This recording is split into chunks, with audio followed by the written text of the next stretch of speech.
Si nous avons décidé collectivement de nous battre pour devenir une métropole, alors que nous n'étions qu'une communauté d'agglomération en 2014, c'est que nous avons bien compris que le gouvernement, en fusionnant les grandes régions, en créant ce statut de métropole, comptait sur elle pour, au-delà des contours administratifs des agglomérations, investir en matière de recherche, en matière d'innovation, en matière également d'infrastructures, et puis également d'offres en matière de santé, d'enseignement supérieur sur ces grands bassins de vie. Et donc il était important pour nous, dans la deuxième région de France, la 6e région européenne, Saint-Étienne, de compter parmi ces 22. Ça demandait un engagement extrêmement fort de la part des élus, de la part des fonctionnaires, et l'engagement tenu de Manuel Valls, alors Premier ministre.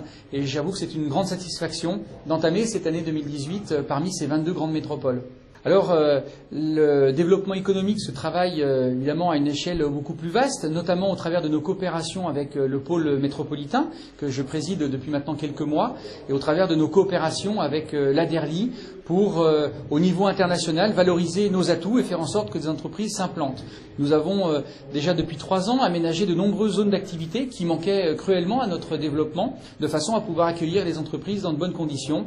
Et puis nous avons un programme d'accompagnement, plus de 1400 rendez-vous, ne serait-ce que sur l'année 2017, pour accompagner les entreprises de notre territoire dans leur développement, pour leur relocalisation sur Saint-Étienne Métropole, ou bien leur agrandissement. Alors nous avons la chance d'avoir des atouts assez singuliers. Je pense au territoire French Tech, avec plus de 10 000 entreprises qui travaillent dans le domaine du numérique.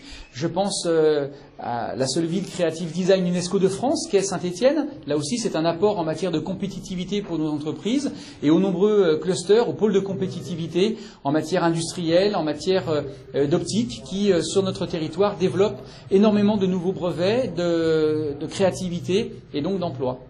Je crois que la grande cause de la métropole ne peut pas être différente de la principale préoccupation de nos concitoyens, et je dirais l'emploi.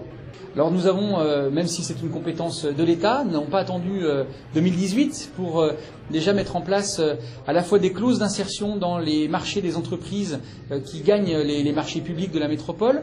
Nous avons également accompagné plus de 200 entreprises pour les aider à répondre aux appels d'offres. Ce qui fait qu'aujourd'hui, nous avons environ 60% des marchés publics lancés par la métropole qui sont gagnés par des entreprises de notre département et donc qui contribuent à l'emploi local. Et puis, c'est cet effort constant pour accompagner les entreprises dans leur développement, pour attirer des entreprises exogènes sur notre territoire pour que ça bénéficie à l'emploi local. Je n'oublierai pas également les efforts que nous faisons en matière d'enseignement supérieur, et c'est aussi la raison pour laquelle j'ai souhaité créer 2 gouvernances. Une gouvernance économique qui rassemble tous les acteurs majeurs de notre département, mais également une gouvernance d'enseignement supérieur, là aussi pour rassembler nos forces et faire en sorte que les efforts de chacun se retrouvent en synergie dans le collectif.